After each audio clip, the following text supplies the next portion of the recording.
Welcome to Blended Scotch Reviews by Stab the Dragon Productions, coming to you from Fort Worth, Texas, on Friday, July 11th, 2025. This channel is all about studying the basic blended Scotch whiskies that the professional whiskey nerds love to hate. We're studying our way through about 20 blended Scotches, give or take, and conducting a tournament to see if I can determine which are my favorites. Part of this study includes examining some of the single malts that go into these blends. Then I pair up the single malts and conduct a tournament with them as well. Some of the blends I can't find the names of the single malts, or I can't obtain those single malts here in Fort Worth, but those that I can find, we like to do just a little one-on-one, head-to-head matchups in this tournament. With these single malts, I do not give the full in-depth reviews that I do with the blends, but I will touch briefly on some of the areas to compare the two whiskeys, and then I'll conduct that head-to-head matchup to see which one I prefer. And the rule basically is, if I was offered both of these whiskeys 5 nights in a row, which one would I choose 3 of those 5 nights? And, you know, if I can only have one. And in case of a tie, I will use the price, value, and availability to determine the winner. And just for fun, I'll try to guess which whiskey is in which glass because I'm using blacked out glasses so that I can't see the whiskeys, because Bunnahabain is a little bit darker than Craigellachie. And those are the two that we'll be looking at tonight.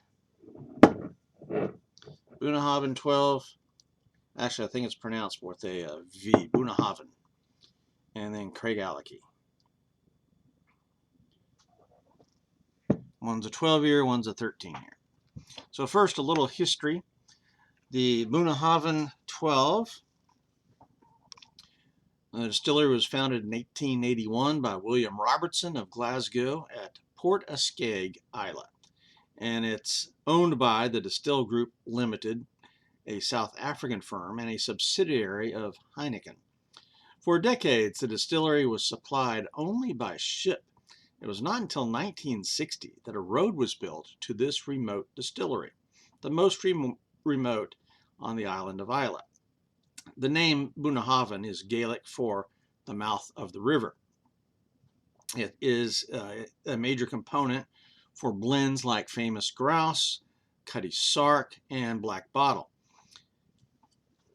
And I brought this one out when I did the review for Cutty Sark. Craigellachie, Gaelic for Rocky Hill, is a Speyside whiskey founded by a consortium of blenders in 1891, led by Peter Mackey of Whitehorse. But it lay dormant, the distillery lay dormant until 1898. Located at the confluence of the rivers Spey and Fiddick, and it's in the same neighborhood as Macallan. Yeah, it's right next to Macallan. In 1998, this distillery was sold to Bacardi, and it's now operated by Dewar's. Most of its production goes into Dewar's and Dewar's blends. So, I used this single malt when I looked at Dewar's French cask. So the score, well, this will have to be a tie, as really neither whiskey has a remarkable history that stands out to me. Bottle, label, and marketing. The Bunnahabain12,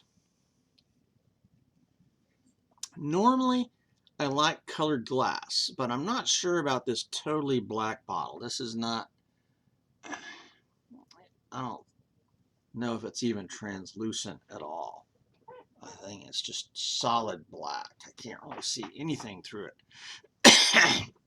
The bottle is kind of foreboding, ominous. It harkens back to the old days. It's got a picture of a shipmaster there behind the wheel.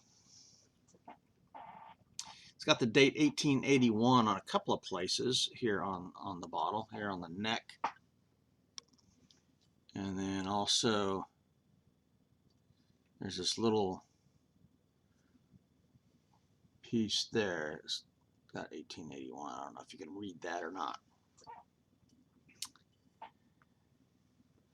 If this whiskey was perhaps darker itself, more peaty and foreboding, then I think the bottle would match up. This has maybe just a touch of peat in it, but it's really not a peaty whiskey, and so I think the black bottle is kind of lost on that. So I think that maybe it's a little bit overdone. Craigellachie13, however, comes with a tube right here. And the tube and the bottle really match up quite well. Everything that's on the tube is on the bottle, it looks like.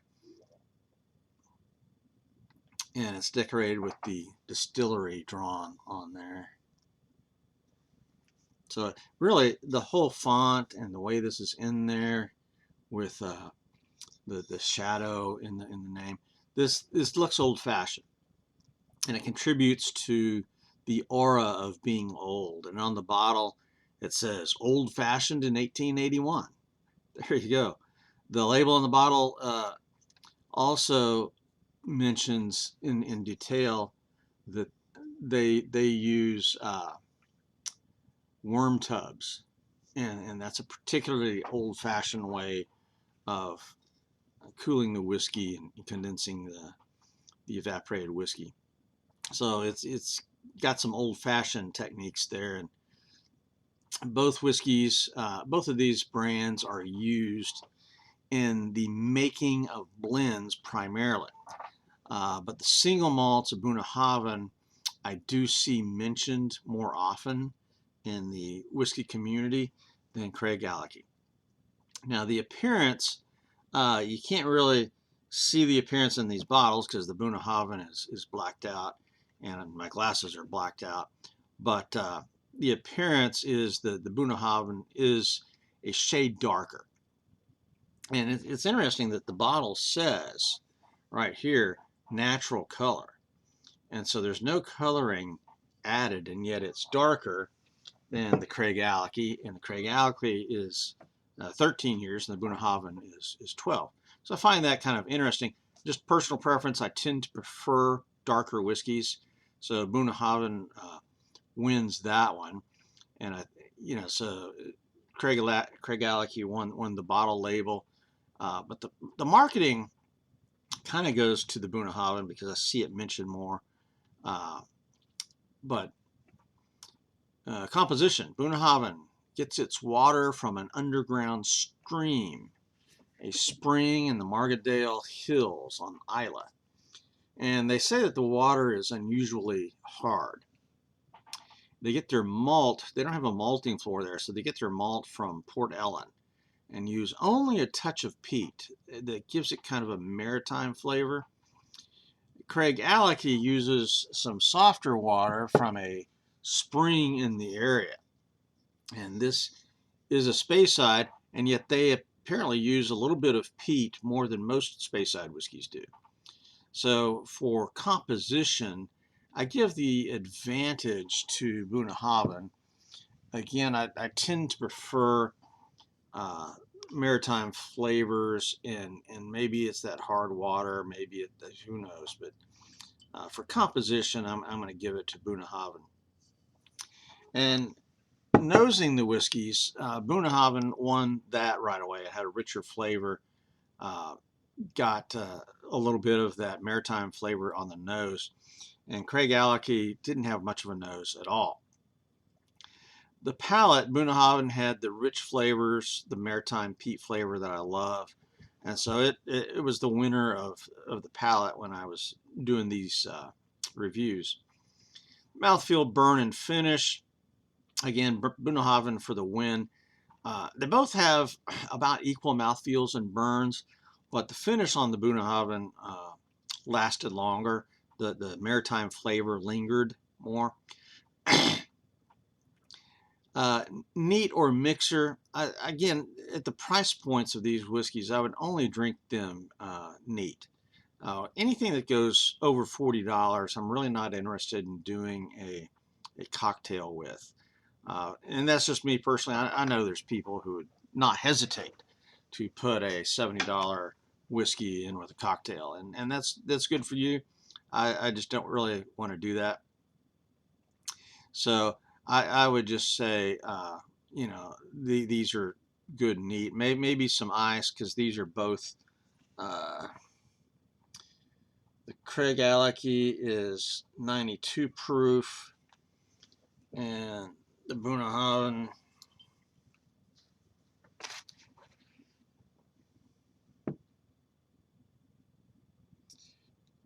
92.6.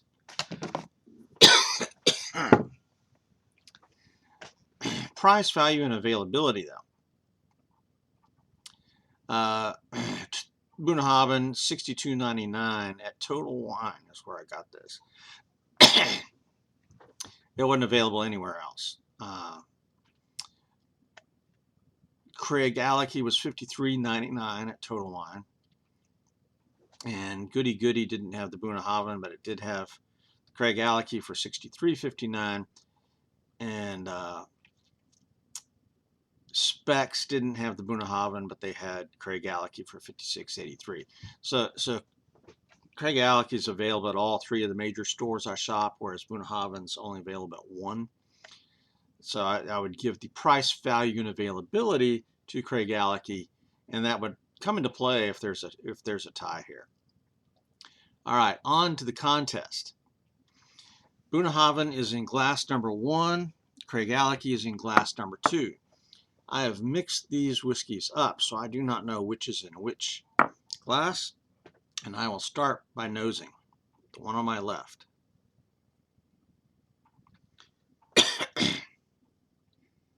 Okay, I'm getting a smell. Just a little bit of sweetness.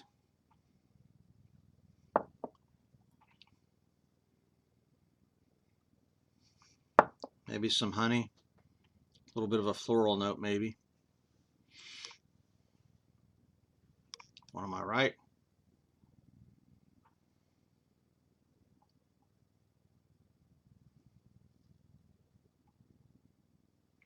Maybe less of a nose.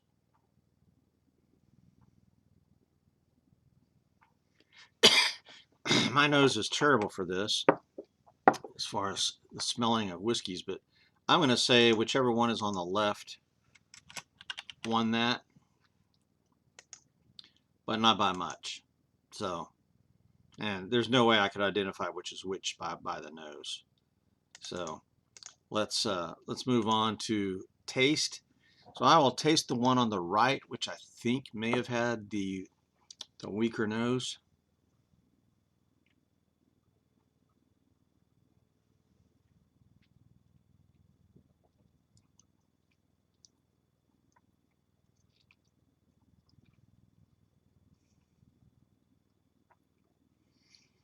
Both of these are very good whiskeys. I enjoyed both of them. The one on the right was sweet, mild, a little bit of spice, a little bit of mouth tingles from that proof point.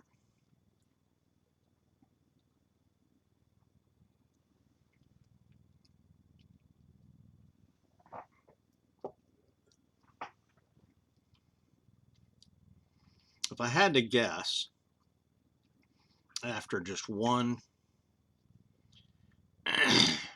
couple of sips from the one on the right, I haven't even tried the other one yet, I would think this is glass 2 in the Craigellachie, but I'm not sure.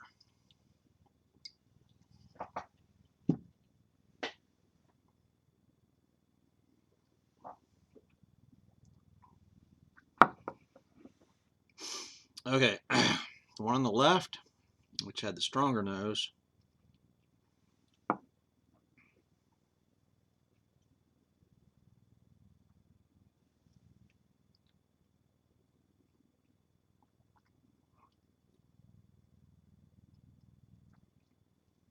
man,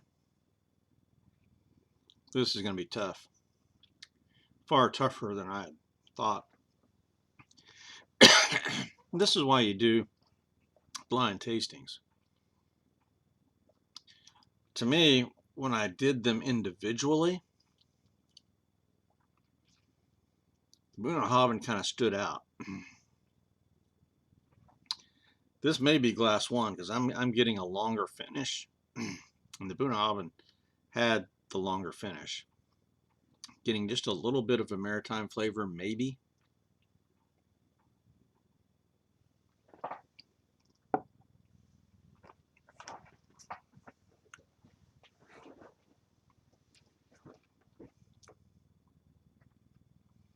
Well,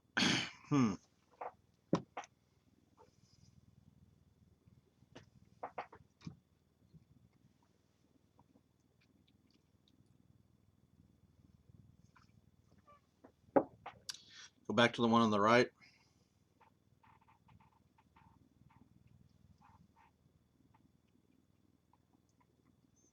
Okay, I'm ready to call it.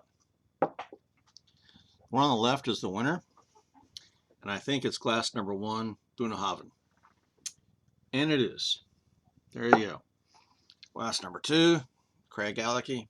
It is. Neither of these is really strong. I mean, you know, if you want a strong Islay, you go to something like Kalila or a Freud, Lagavulin, something like that. But Bunnahabain is so subtle and nice and gentle. I really do like it. But the Craigellachie, man, no skin off its nose either. I mean, that's a pretty nice whiskey.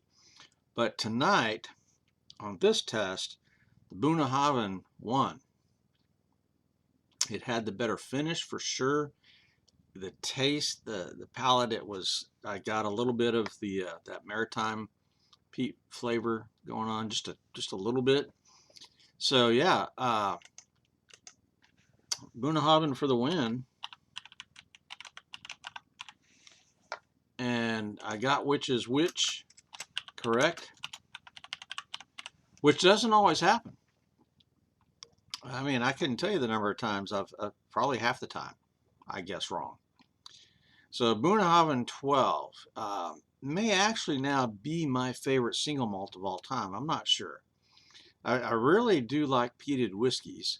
And so our Beg 10 has been kind of my favorite for a long time, but I don't know. Bunnahabain's really got me intrigued now. All right, in the future here, I'm going to take a week or two off from the blended Scotch reviews in order to focus on my other channel for Texas Rye Whiskey Studies, where I'll be starting a national rye tournament. And first up in that study and tournament is this whiskey, Basil Hayden Dark Rye, 80 proof. And then also next week on the 17th is the anniversary of the Whiskey Rebellion, the Battle of Bower Hill in 1794. And so I'm going to review this whiskey, which is kind of a commemorative whiskey for that battle and that event. It may not be on the 17th. I think I've got an appointment that evening, but somewhere next week I'll do that as well. And then after giving a good start to that rye tournament, then I'll return to Blended Scotch Reviews. But for now, this is Stab the Dragon for Blended Scotch Reviews, out here.